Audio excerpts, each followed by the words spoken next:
Hi, my name is Alex, and I'm a museum ambassador from the ASU Art Museum.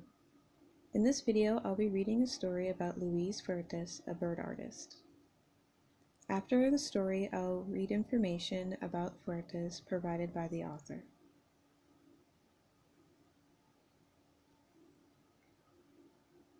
For Curtis, my lifelong bird-watching partner with lifelong love, M.E. These illustrations are for all those who admire and love the beauty of soaring birds in the sky. A.B. Helping birds.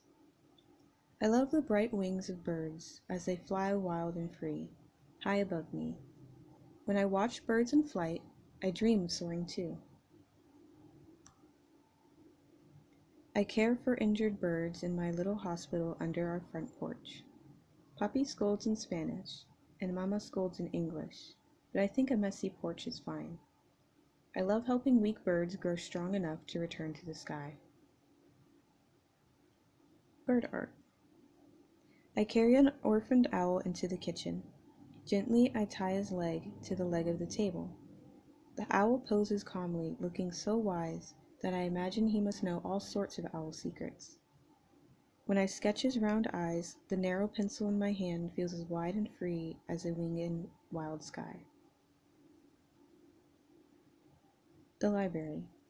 Papi wants me to be an engineer like him, and Mama says I should listen to Papi, but I dream of becoming a bird artist.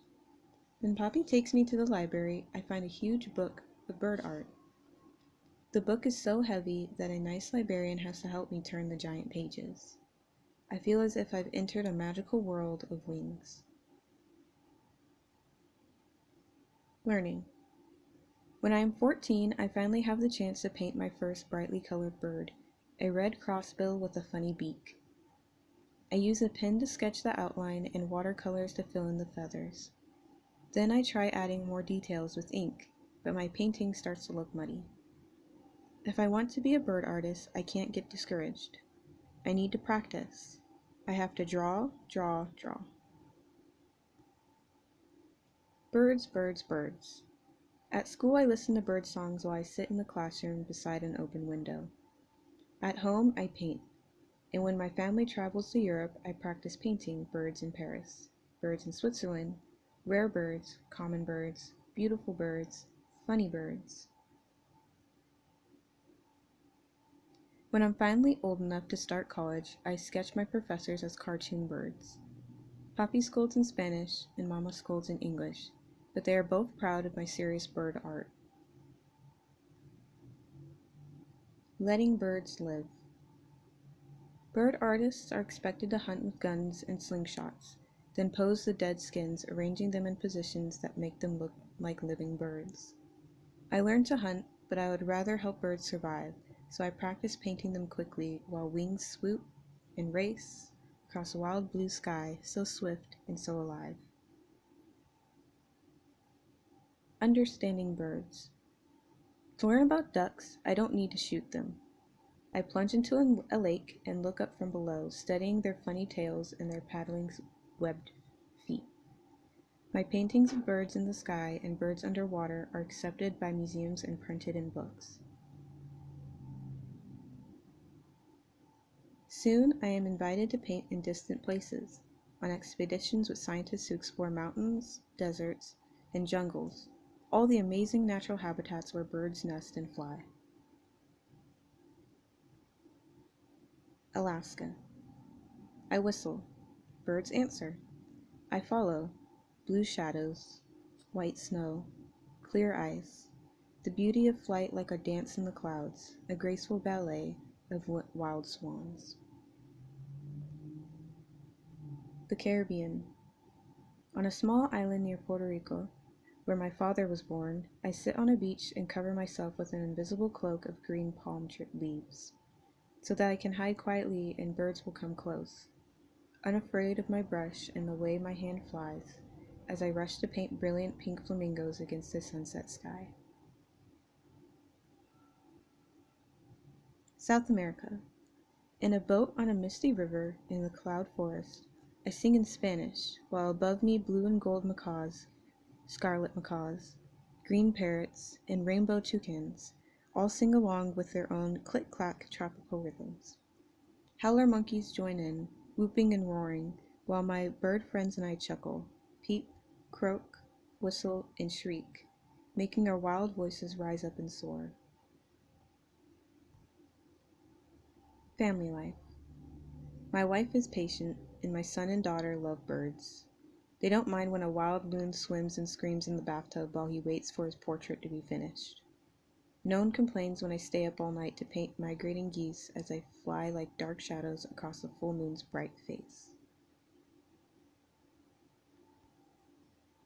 The Natural History Museum.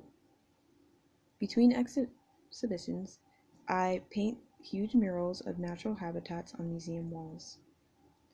Even though I'm shy, I enjoy talking to children who come to see my indoor sky. When I see women wearing feathers on their fancy hats, I politely suggest other decorations, roses, or ribbons, so that rare birds can survive. Africa.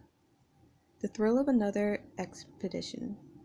I paint an enormous brilliant blue silvery-cheeked hornbill. I play with a baby baboon, lion cubs, and cheetahs. I love to experiment, so one day, instead of painting birds, I sculpt a statue of a mountain gorilla with a delicate butterfly perched on his thumb. Maybe people who see my statue will understand that wild creatures can be gentle.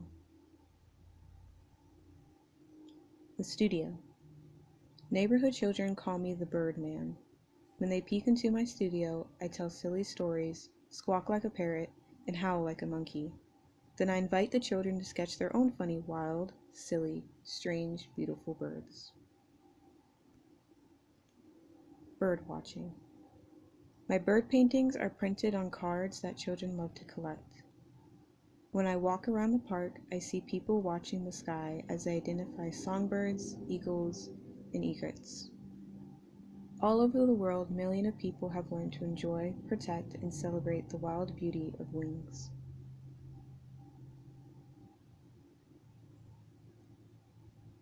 Now here's some information provided by the author about Luis Agassiz Fuertes. But first, a quote. If the birds of the world had met to select a human being who could best express to mankind the beauty and charm of their forms, their songs, their rhythmic flight, their manners of a heart's delight, they would unquestionably have chosen Luis Fuertes. Frank M. Chapman, ornithologist. Luis Fuertes was born in Ithaca, New York in 1847. He was the youngest in a family of 6 children born to Mary Perry and Esteban Fuertes, a Puerto Rican engineering professor at Cornell University. Fuertes is known as the father of modern bird art because he pioneered the painting of living birds in natural habitats. As a young boy, he was inspired by an elephant folio of John James Audubon's art. Later, Fuertes began his career as a bird artist in a traditional way, hunting so that he could pose dead birds as models. When he decided that he wanted to let the birds live, Fuertes realized that he would face a challenge. Birds move swiftly, so he had to learn to paint quickly.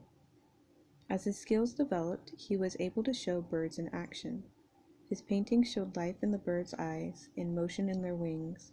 He had created an entirely new form of bird art. Fuertes illustrated most of the great bird books of his era and painted the habitat murals at the American Museum of Natural History in New York. When he wasn't away on expeditions, he lived in Ithaca with his wife and 2 children and taught at Cornell University, where his letters are archived. Many of his paintings are in the Academy of Natural Sciences in Philadelphia. Roger Torrey Peterson and other ornithologists have described Fuertes as the greatest bird artist who ever lived.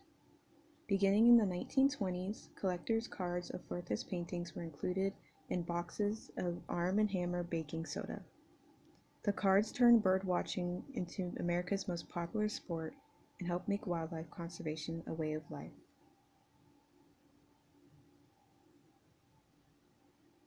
Thank you for listening, and I hope you enjoyed me reading this story for you.